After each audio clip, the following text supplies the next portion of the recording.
اعوذ باللہ من الشیطان الرجیم بسم اللہ الرحمن الرحیم۔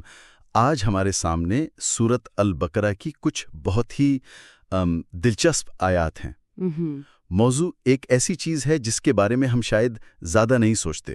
ایک طرف اللہ پر ہمارا ایمان یعنی توحید کا عظیم تصور، اور دوسری طرف ہماری پلیٹ میں کیا ہے؟ جی، ان دونوں میں آخر کیا تعلق ہو سکتا ہے؟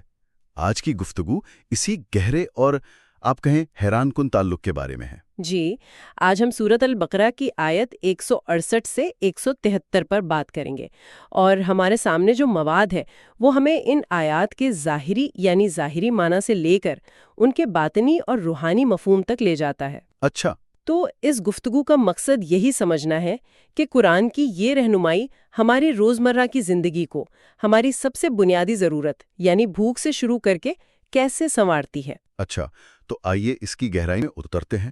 سورت میں ان آیات سے ٹھیک پہلے اللہ تعالیٰ کی وحدانیت کا ایک بہت بڑا کائناتی اعلان کیا گیا ہے۔ جی، اتنے عظیم اور بلند موضوع کے بعد قرآن ہمیں سیدھا ہمارے کچن اور ڈائننگ ٹیبل پر لے آتا ہے۔ یہ تھوڑا عجیب نہیں لگتا؟ آخر اس کی کیا حکمت ہے؟ یہ قرآن کا ایک بہت ہی خوبصورت انداز ہے، کیونکہ توحید آپ دیکھیں صرف ایک فلسفیانہ یا ذہنی تصور نہیں ہے، یہ ایک زندہ حقیقت ہے۔ اسے ہماری عملی زندگی میں نظر آنا چاہیے۔ ہمارے ماخذ بتاتے ہیں کہ توحید کے لیے سب سے بڑا خطرہ کھلا انکار یا کفر نہیں ہے، بلکہ ہماری روزمرہ کی زندگی میں موجود تضادات ہیں۔ یعنی ایک طرف اللہ کی عبادت کا دعویٰ اور دوسری طرف ان چھوٹی چھوٹی چیزوں کی غلامی۔ بالکل، زبان سے تو ہم ایک اللہ کو مانیں، لیکن ہمارے فیصلے، ہمارا وقت، ہماری توانائی، وہ سب آرام، سماجی حیثیت، خواہشات اور لوگوں کی تعریف جیسے چھوٹے چھوٹے بتوں کے گرد گھومتے رہیں۔ صحیح۔ تو وحدانیت کا تقاضا ہے کہ ہماری پوری زندگی میں ایک ہم آہنگی اور نظم ہو۔ اسی لیے قرآن کائنات کے عظیم نظم کو بیان کرنے کے فوراً بعد ہماری زندگی کے سب سے بنیادی نظم یعنی ہمارے کھانے پینے کی بات کرتا ہے۔ واہ، یعنی اگر ہم اپنی پلیٹ میں نظم پیدا نہیں کر سکتے تو ہم اپنی زندگی میں توحید کیسے قائم کریں گے؟ یہ پہلا قدم ہے۔ بالکل، یہ پہلا قدم ہے۔ اور یہاں بات واقعی دلچسپ ہو جاتی ہے کہ قرآن اس موضوع پر سب سے پہلا خطاب صرف مسلمانوں سے نہیں بلکہ تمام انسانوں سے کرتا ہے۔ یا ایھا الناس کلوا مما فی الارض حلالا طیبا۔ جی، اے لوگو، یعنی اے لوگو، زمین میں جو کچھ ہے اس میں سے حلال اور طیب کھاؤ۔ یہ تو پوری انسانیت کے لیے ایک دعوت ہے۔ جی، اور یہاں دو الفاظ حلال اور طیب بہت اہم ہیں۔ ہم اکثر حلال پر تو بہت زور دیتے ہیں لیکن طیب کو شاید اتنا نہیں سمجھتے۔ صحیح۔ حلال کا مطلب ہے وہ چیز جس کی قانوناً اجازت ہو۔ یہ ایک بنیادی معیار ہے، ایک بیس لائن ہے۔ تو حلال ایک طرح سے وہ بنیادی اصول ہے، وہ لکیر ہے جسے پار نہیں کرنا، لیکن طیب اس سے آگے کی چیز ہے۔ جی، یہ ایسا ہی ہے جیسے ایک کھانا جو آپ کو زہر تو نہیں دے گا اور ایک وہ کھانا جو آپ کو حقیقت میں طاقت و صحت دے گا۔ بہت خوبصورت مثال ہے، بالکل یہی بات ہے۔ ایک پروسیسڈ چپس کا پیکٹ شاید تکنیکی طور پر حلال ہو لیکن کیا وہ طیب بھی ہے؟ طیب کا مطلب ہے پاکیزہ، خالص، صحت بخش، اور وہ چیز جو آپ کی طبیعت اور روح پر اچھا اثر ڈالے۔ تو قرآن صرف قوانین کی پابندی سے آگے بڑھ کر ایک باشعور اور صحت مند زندگی کی طرف بلا رہا ہے۔ یہی توحید کو اپنی پلیٹ میں لانے کا عمل ہے۔ اسی آیت میں ایک اور بہت اہم وارننگ بھی ہے، وَلَا تَتَّبِعُوا خُطُوَاتِ الشَّيْطَانِ، یعنی اور شیطان کے قدموں پر مت چلو۔ یہاں قدموں کا لفظ کیوں استعمال ہوا؟ یہ بہت گہرا نکتہ ہے۔ ہمارے ماخذ امام رازی کا حوالہ دیتے ہیں جو صرف ایک عالم ہی نہیں بلکہ زبان اور انسانی نفسیات کے بھی ماہر تھے۔ اچھا۔ وہ اس لفظ خطواتی یعنی قدموں پر خاص توجہ دیتے ہیں۔ وہ فرماتے ہیں کہ اللہ تعالیٰ یہاں کوئی سخت لفظ بھی استعمال کر سکتے تھے جیسے شیطان کا حملہ یا وار، جی، لیکن قدم کا لفظ ایک بہت آہستہ غیر محسوس عمل کی طرف اشارہ کرتا ہے۔ یعنی کوئی بڑی تباہی ایک دم نہیں آتی بلکہ چھوٹے چھوٹے قدموں سے شروع ہوتی ہے۔ بالکل، یہ وہ ایک اضافی بسکٹ ہے، یہ یوٹیوب پر بس 5 منٹ اور ہیں، یہ وہ ایک تلخ تبصرہ ہے جو ہم کر دیتے ہیں۔ صحیح۔ ہر ایک قدم اپنی جگہ پر بے ضرر لگتا ہے نا؟ لیکن یہ قدم مل کر ہمیں اس راستے سے بہت دور لے جاتے ہیں جس پر ہم چلنا چاہتے تھے۔ اخلاقی گراوٹ کا سفر ایک ہی چھلانگ میں نہیں بلکہ قدم با قدم طے ہوتا ہے۔ ٹھیک ہے، تو شیطان کی حکمت عملی بہت آہستہ اور تدریجی ہے۔ وہ ایک قدم اٹھواتا ہے پھر دوسرا۔ لیکن یہ عمل ہمارے ذہنوں میں کیسے کام کرتا ہے؟ یہی وہ زنجیر ہے جسے اگلی آیت بیان کرتی ہے۔ آیت 169 کہتی ہے کہ شیطان تمہیں برائی اور بے حیائی کا حکم دیتا ہے، اور یہ کہ تم اللہ پر وہ باتیں کہو جو تم نہیں جانتے۔ جی، یہ ایک سلسلہ ہے۔ پہلے غلط چیز کی خواہش پیدا ہوتی ہے، پھر جب ہم اس خواہش کو پورا کرتے ہیں تو ہمارا ضمیر ہمیں ملامت کرتا ہے۔ اس ملامت سے بچنے کے لیے ہم جواز گھڑتے ہیں، اور پھر وہ جواز ہمارے عقیدے کا حصہ بن جاتے ہیں۔ جی، بگڑی ہوئی خواہشات ہمارے اخلاق کو بگاڑتی ہیں اور بگڑا ہوا اخلاق ہمارے عقیدے کو خراب کر دیتا ہے۔ پھر آیت 170 اس عمل کے اگلے مرحلے کی نشاندہی کرتی ہے، جب ایسے لوگوں سے کہا جاتا ہے کہ اللہ کی نازل کردہ ہدایت کی پیروی کرو تو وہ کیا کہتے ہیں؟ وہ کہتے ہیں نہیں، ہم تو اسی راستے پر چلیں گے جس پر ہم نے اپنے باپ دادا کو پایا۔ لیکن ایک منٹ، کیا روایت کی کوئی اہمیت نہیں؟ کیا اپنے بزرگوں کے طریقوں پر چلنے میں کوئی حکمت نہیں؟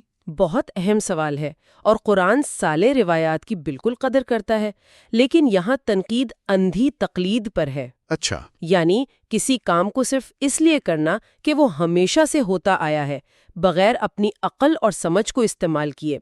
یہ ایک زندہ روایت جسے آپ سمجھتے ہیں اور اپناتے ہیں، اور ایک مردہ عادت جسے آپ بغیر سوچے سمجھے دہراتے ہیں، کے درمیان فرق ہے۔ یعنی جس طرح ہم بے دھیانی میں کچھ بھی کھا لیتے ہیں، اسی طرح ہم بے دھیانی میں پرانی رسموں کو بھی اپنا لیتے ہیں۔ بالکل، اور اسی لیے اگلی آیت 171 میں ایک زبردست مثال دی گئی ہے۔ جی، یہ بہرے، گونگے اور اندھے ہیں، پس یہ عقل سے کام نہیں لیتے۔ مطلب جب ہمارے اندر جانے والی چیزوں میں نظم نہیں ہوتا تو ہماری اندرونی بصیرت بھی کمزور ہو جاتی ہے۔ جی، پھر ہدایت کی آواز بھی ایک شور کی طرح لگتی ہے۔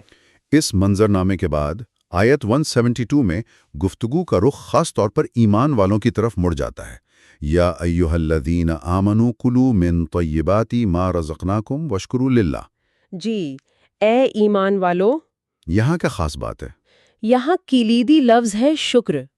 شکر وہ عمل ہے جو کھانے کو صرف ایک جسمانی ضرورت سے اٹھا کر عبادت کا درجہ دے دیتا ہے۔ بالکل، عبادت کا درجہ دے دیتا ہے۔ جب ہم صرف پیٹ بھرنے کے لیے نہیں کھاتے بلکہ اس شعور کے ساتھ کھاتے ہیں کہ یہ رزق اللہ کی طرف سے ایک تحفہ ہے تو یہ پورا عمل بدل جاتا ہے۔ اور آیت کا آخری حصہ بھی اسی طرف اشارہ کرتا ہے۔ ان کنتم ایاہ تعبدون، اگر تم واقعی اسی کی عبادت کرتے ہو کو اللہ کی اطاعت میں استعمال کرنے کے لیے۔ بالکل، کھانا وہی ہے لیکن نیت اور شعور نے اسے عبادت بنا دیا۔ یہ ہے توحید کی عملی شکل۔ یہ تو ظاہری پہلو ہوا، اب ذرا اس کے باطنی یا روحانی پہلو پر بات کرتے ہیں۔ ہمارے ماخذ بتاتے ہیں کہ صوفیہ کرام اسے نفس کی تربیت کا پہلا میدان سمجھتے تھے۔ جی ہاں، بالکل، صوفیہ کے نزدیک نفس کو قابو میں لانے اور روح کی پاکیزگی یعنی تزکیہ حاصل کرنے کے لیے سب سے پہلا اور بنیادی میدان بھوک اور خواہشات کا ہے۔ امام غزالی کا ایک مشہور قول ہے، پیٹ دل کا دروازہ ہے۔ دل کا دروازہ؟ یہ بہت گہری بات ہے۔ جی، یعنی جو کچھ ہم اپنے پیٹ میں ڈالتے ہیں وہ سیدھا ہمارے دل پر اثر انداز ہوتا ہے۔ تو یہ اصول صرف کھانے پینے تک محدود نہیں ہے؟ یہ ہر اس چیز پر لاگو ہوتا ہے جو ہم اپنے اندر داخل کرتے ہیں۔ کھانا، جو ہم دیکھتے ہیں، جو ہم سنتے ہیں، یہاں تک کہ جو معلومات ہم سوشل میڈیا پر استعمال کرتے ہیں۔ اچھا، ہر چیز ہمارے اندر جا کر ہماری خواہشات، ہمارے نظم و ضبط اور ہماری سمجھ کو تربیت دیتی ہے۔ غفلت سے کھانا غفلت کو مضبوط کرتا ہے، اور شکر اور ذکر کے ساتھ کھانا دل کو نرم کرتا ہے اور اللہ سے تعلق کو مضبوط کرتا ہے۔ یہ تو حیرت انگیز ہے۔ یعنی قرآن صرف جسمانی خوراک کی بات نہیں کر رہا، بلکہ یہ کھپت یا کنزمپشن کے ایک آفاقی اصول کو بیان کر رہا ہے۔ تو کیا یہ کہنا درست ہوگا کہ ہمارا سوشل میڈیا فیڈ بھی ہماری روح کے لیے ایک قسم کا کھانا ہے؟ یقیناً، اور اکثر یہ کھانا طیب یعنی پاکیزہ اور فائدہ مند نہیں ہوتا۔ صحیح۔ ہر لائک اور شیئر کو ڈوپامین کی ایک چھوٹی سی میٹھی گولی سمجھے۔ یہ آپ کو ایک لمحے کا سرور تو دیتی ہے، لیکن طویل مدت میں یہ روحانی بد ہضمی کا باعث بنتی ہے۔ واہ، قرآن نے شیطان کے قدموں پر چلنے سے خبردار کیا تھا، اور کیا بے مقصد اسکرولنگ اس کی بہترین جدید مثال نہیں ہے؟ یہ ایک آہستہ قدم بقدم غفلت اور اللہ سے دوری کی طرف بہاؤ ہے۔ تو ہم وہی بن جاتے ہیں جو ہم بار بار اپنے اندر جانے دیتے ہیں۔ بالکل۔ اس گفتگو کے آخری حصے میں آیت 173 میں کچھ چیزوں کو واضح طور پر حرام قرار دیا گیا ہے، جیسے مردار، خون اور خنزیر کا گوشت۔ لیکن اسی آیت میں ایک رعایت بھی دی گئی ہے، اس میں کیا حکمت ہے؟ جی، آیت کا یہ حصہ اسلامی قانون کے فلسفے کو واضح کرتا ہے۔ فَمَنِ اضْطُرَّ غَيْرَ بَاغٍ وَلَا عَادٍ فَلَا إِثْمَ عَلَيْهِ، یعنی پس جو شخص مجبور ہو جائے تو اس پر کوئی گناہ نہیں۔ جی، بشرطے کہ وہ حد سے بڑھنے والا اور زیادتی کرنے والا نہ ہو۔ یہ ہمیں بتاتا ہے کہ اللہ کا قانون اصولوں پر مبنی ہے، لیکن بے رحم نہیں۔ یعنی اصول اپنی جگہ پر قائم ہیں، لیکن انسانی مجبوری اور حقیقت کو بھی مد نظر رکھا گیا ہے۔ بالکل، یہ اللہ کے دو ناموں الغفور اور الرحیم کا عملی مظہر ہے۔ قانون کا مقصد ہماری تربیت اور بھلائی ہے، ہمیں ہلاک کرنا نہیں۔ یہ اصول ہماری حفاظت کے لیے ہیں، لیکن اگر کوئی انتہائی مجبوری کی حالت میں ہو تو قانون میں رحمت کی گنجائش موجود ہے۔ تو اس ساری گفتگو کا خلاصہ کیا ہے؟ ہم نے توحید کے عظیم تصور سے بات شروع کی اور کھانے پینے کی چھوٹی چھوٹی تفصیلات تک آ گئے۔ خلاصہ یہ ہے کہ توحید صرف مان لینے کا نام نہیں بلکہ جینے کا نام ہے۔ یہ ایک روزمرہ کی مشق ہے جو ہمارے کھانے کے انتخاب جیسی بنیادی عادت سے شروع ہوتی ہے۔ صحیح۔ یہ ہمارے عقیدے اور ہمارے عمل کے درمیان ایک پل بنانے کا نام ہے۔ یہ اس بات کو یقینی بنانا ہے کہ ہماری زندگی کے چھوٹے چھوٹے فیصلے بھی ہمارے بڑے مقصد سے ہم آہنگ ہوں۔ ہمارے ماخذ میں روحانی راستے پر چلنے والوں یعنی سالکین کے لیے ایک بہت عملی نصیحت بھی دی گئی ہے۔ جی، نصیحت یہ ہے کہ اپنے اندر جانے والی ہر چیز کا جائزہ لیں، صرف وہ نہیں جو آپ کھاتے ہیں بلکہ وہ بھی جو آپ دیکھتے ہیں، جن لوگوں کے ساتھ آپ بیٹھتے ہیں، جو مواد آپ سکرول کرتے ہیں، اور وہ خیالات جو آپ اپنے ذہن میں بار بار دہراتے ہیں۔ بالکل۔ خود سے پوچھیں، کیا یہ چیزیں میرے باطن میں شفافیت اور سکون لا رہی ہیں یا انتشار اور بے چینی؟ توحید کی بنیاد وہ بھوک اور خواہش کی سطح پر رکھی جاتی ہے۔ اور گفتگو ختم کرنے سے پہلے ایک اور خوبصورت نکتہ جو ذرائع میں ملتا ہے، ان آیات کے فوراً بعد قرآن کا موضوع کس طرف جاتا ہے؟ جی، یہ ترتیب بہت اہم ہے۔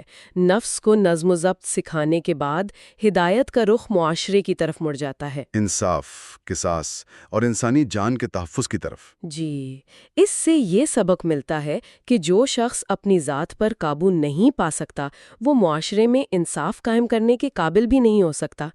سماجی اصلاح کا آغاز ذاتی اصلاح سے ہوتا ہے اور ذاتی اصلاح کا آغاز لقمے کی اصلاح سے ہوتا ہے۔ سبحان اللہ۔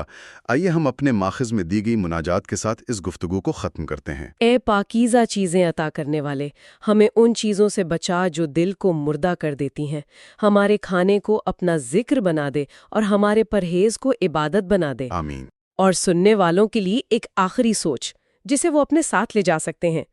اگلی بار جب آپ کھانے کے لیے بیٹھیں تو بس 3 سیکنڈ کے لیے رکیں، اپنی پلیٹ کو دیکھیں اور پوچھیں، یہ کہاں سے آیا ہے اور یہ میرے اندر جا کر کیا کرے گا؟ لیکن یہاں نہ روکیں، یہی سوال انسٹاگرام کھولنے سے پہلے یا اس غصے بھرے ای میل کا جواب دینے سے پہلے بھی خود سے پوچھیں، یہ کہاں سے آ رہا ہے اور یہ میرے اندر جا کر کیا کرے گا؟ وہ ایک چھوٹا سا وقفہ، آگاہی کا وہ ایک لمحہ، شاید دن بھر کی سب سے گہری عبادت بن جائے۔ یہ مواد میر علی شاہ کی طرف سے شکر گزاری کے ساتھ مرتب کیا گیا ہے، جو قرآن کے حکمت کے ساتھ زندگی کے ذریعے اشتراک کرنے والے ایک متلاشی ہیں۔ ہم مصنوعی ذہانت یعنی AI سے متعلق کسی بھی تلفظ کی غلطی یا خامی کے لیے پیش کی معافی اور قبولیت کے طلبگار ہیں۔ ربنا لا تزغ قلوبنا بعد اذ ہدیتنا وہب لنا من لدنک رحمتا انک انت الوہاب۔ اے ہمارے رب، ہمیں ہدایت دینے کے بعد ہمارے دلوں کو ٹیڑھا نہ کر اور ہمیں اپنے پاس سے رحمت عطا فرما، بے شک تو ہی بہت عطا کرنے والا ہے۔